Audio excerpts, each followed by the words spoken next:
Hello, friends from the comic and manga world. My name is Hector, And my name is G.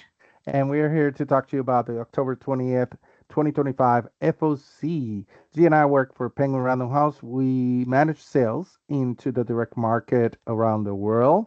So the books that we talk about in these videos are from the publishers that we represent into those markets. And we're also on social media. You can find us on Instagram, Facebook, X, Twitter, and of course YouTube on the at PRH International Comics. And without further ado, let's get started. First up, I think it's my pick. This is I Am Their Silence, story and art by Jordi Lafebre, translated to English by Montana Kane. And this goes on sale in January. This is a very, very cool mystery, crime mystery graphic novel and very psychological. It sees Eva or Eva, who's a really brilliant psychiatrist, and she gets invited to this the reading of a living will for the matriarch of this family who has a wine empire, wine dynasty, and the youngest heir invites Eva to kind of help her guide sort of uh, kind of help her guide her through all the trauma, family trauma that she knows she's going to encounter.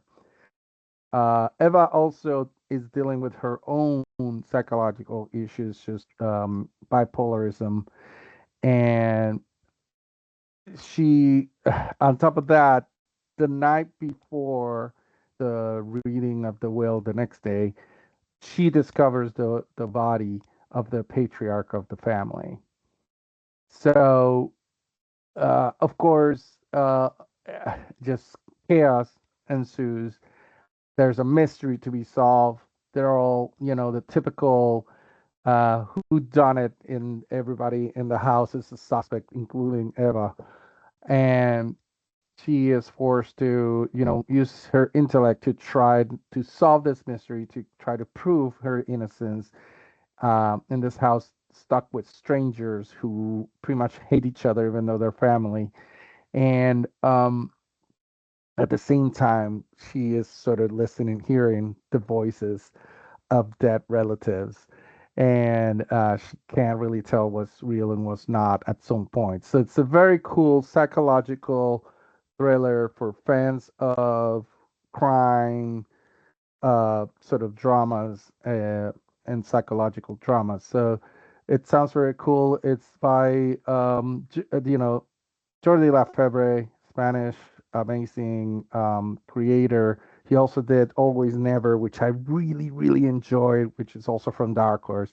You should check it out if you haven't yet. So I know, and that one has a lot of twists and turns with the timeline, which is I love too.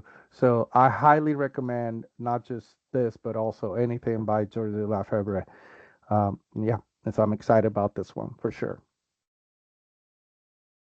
Next up, we have A Ninja and an Assassin Under One Roof, Volume 1. The title is exactly as you would imagine. So we have a character named Satoko who is a runaway ninja with pretty much zero street smarts and just wants to quietly escape from her secretive village. But she ends up crashing at an apartment of this high school girl who essentially moonlights as a lethal assassin. And so this starts as basically this awkward roommate situation that spirals into this chaotic blend of like dodging deadly pursuers, navigating like high school drama, figuring out who's supposed to do the dishes, like normal stuff, plus the ninja assassin stuff on the side. So it's comedic, nonstop hijinks. It's a story of this odd pairing, but they're doing ordinary stuff at the same time. So it's an interesting side by side. So again, this is coming out of Seven Seas Entertainment and coming out in December. I do It, like the cover, and I like it's how so like good. I don't know if you could tell, but like because because of their job, right? The rice is like like filled up to the like a mountain. They have Yeah. to load up on carbs Oh, because carb, they're it like to expending carb. so much energy. Yeah, that's so good. So it's cool. Next up is Briar Knight's Terror #1. This is cover B and D. Uh, these are by Felipe Andrade. On the left, you have the traitress. On the right, you have the full art. Very beautiful image of Briar Rose from the series. And this is the beginning of the end. The epic conclusion of Briar Rose's journey begins here. This is a #1, and it's going to be, I forget how many issues, a miniseries that's going to sort of tell the ending of the story of Briar. The series has been so good. It's interesting because it's one of those that is an adaptation of a fairy tale, but so much more. It goes way beyond. It just takes, you know, that as a base, but it goes way beyond. And then the art has been incredible inside by illustrated. Well, this one is by Alec Lins and written by Christopher Cantwell. I forget the illustrator for the main one. But the covers have always been so good for Briar, and this one is no exception. And the other covers on this book too are amazing. But I had to pick this one where you see sort of this huge, is it like a mountain with snow-capped mountain in the background, but also you see Briar with some slashes and blood, and I mean it's such a beautiful and haunting image at the same time. I love how it looks very sort of watercolor texture to it. Very, very cool. Love this one. Right. Next up, we have Arcadia issue #1. The one that I selected here is cover C by David Lafuente. This is a 1 in 5 ratio variant. So in this story, this is set in the future where humanity has vanished and new life forms rise up from the ruins called the serpents or the Serents, I should say. The Sarents are artificial beings that are born from the mysterious technological chrysalises known as super dragons. So each one of them carries a pearl, which is this biotechnological core that holds their consciousness, their memories, essentially their souls. So we have a character named Halu who is a Sarent born and he is rescued from destruction by Weedy, who is this eccentric scavenger obsessed with the remnants of past and in the search for meaning of their own existence. And then soon after that, Halu meets Fix, who is this practical, strong, and luminous young mechanic who awakens something deep within him. So together we have Halu and Fix in this world of ruins and dangers and search for connection, meaning the reason to endure. So you can think of this as an existential sci-fi, profoundly human, even though there isn't human character, well, not the ones that we're dealing with right now, where you have memory and love that endure as precious memories that refuse to fade away. It explores what makes us human when humanity is no longer there to tell us the answer. So it's a very interesting sci-fi epic from the Miranda brothers, who are the writers of We Live and Blade Forger. If you've heard their names before, you would recognize their previous works. Such an interesting concept, and I can't wait to pick it up.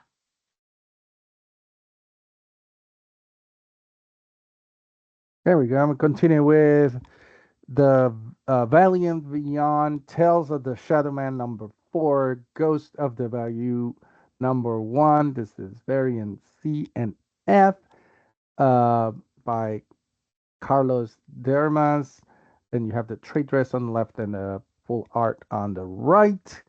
And this is a book written by AJ Ampadu and illustrated by Sergio Monjes.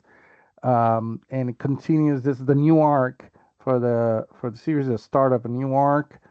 Um, and it mentions that it's a serial killer stalks both the utopian city of New Orleans and the realm of the dead side, and Shadow Man is all that is left to protect them.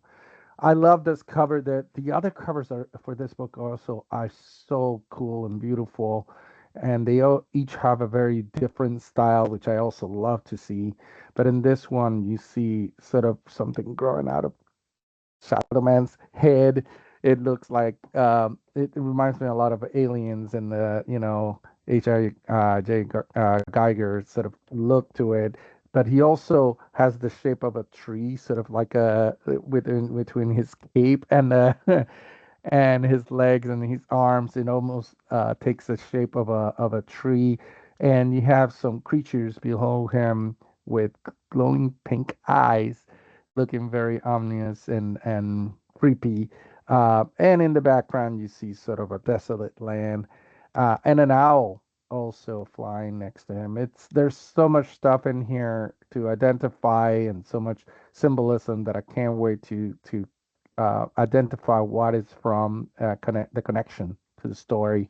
Um, like I said, very beautiful on and the other two covers, the two other are amazing too. So I definitely recommend that you check those out. This is coming from Valley and Beyond under IDW now. Alien Books under distributed by IDW right now. So there you go. All right, next up, this is A Devil on My Shoulder, issue number 1. This is cover C, the Christian Ward cover art. Something terrible has happened in the story. For 40 days, we have this character. She was tortured by 5 men and left for dead. But she will get her revenge on each and every one of them, and it will be extremely bloody if you can't tell by the cover. So an event that takes her on this like very strange, violent, supernatural path of payback through the encounters with hitmen, sadistic, art enthusiastic, literal devils. Um, Essentially, all the violence that you could want, you'll have in this one. So this is, you could think of it as this dark horror 4-issue series. And it definitely will feed my interest, especially during the spooky season, Yeah, to have this on my list to read. So yeah, very cool. I like that. Like also the cover art, like you get the foreground of the flames as well. That's kind of it almost looks like it's burning the edge of the comic, but then it's not. Yeah, Clearly, it's not. yeah, But yeah, it's a cool yeah. But it cover. It's stretches. very It stretches striking. all around the cover. So Mhm. it's awesome. Looks very cool. All right, and next up is Ultimate Endgame number one. This is the Alexander Lozano variant. This is the beginning of the end, another beginning of the end. I guess I picked a lot of beginnings this time. This is Marvel confirmed over the weekend of New York Comic Con that this is the end of the Ultimate Universe, and all the different books are gonna start seeing their ending. And Ultimate Endgame, which is has the last issue coming out, I believe it is in April. That's gonna be the end, the complete end. So this is the first issue of that ending. This is written by Dennis Camp, illustrated by Terry Dodson, Jonas Scharf. This is coming right out of after Ultimate Invasion, also written by Dennis Camp. Um, and like I said, it's the culmination of the Ultimate Universe that we have been seeing for the last couple of years. And of course, let's talk about this cover. We have Hope, we have the Wasp with the Wasp on her hand, looking amazing. I love the negative yellow background and how slick and cool she looks. I mean, Alexander Lozano does these amazing, her the way he draws figures very slickly and cool. It's just so amazing. I love the coloring on it. I love the posing. Um, it just looks great. I wouldn't not be I would hate to be in front of that huge wasp, but I like it as a cover for sure. Very cool. Next up. Next up, we have Daredevil Punisher, The Devil's Trigger issue 1. So this is Stormbreaker's variant cover done by Luciano Vecchio. This is the Chaos costume variant. It's such a cool cover. It's so Hmm. vibrant. I like that it just like it like it smacks you in the face. Yeah, there's Yeah. it's I don't know, I'm not good at talking today, but you can't miss it basically. So we have of course Daredevil and Punisher, two of Marvel's most celebrated in comics. They find themselves at odds not only with each other but with New York's criminal elements once again. So we have writer Jimmy Palmiotti on this that's revisiting this world. And yeah, just putting this out here because I definitely want to pick this up and a really cool cover at that. Yes. Very cool.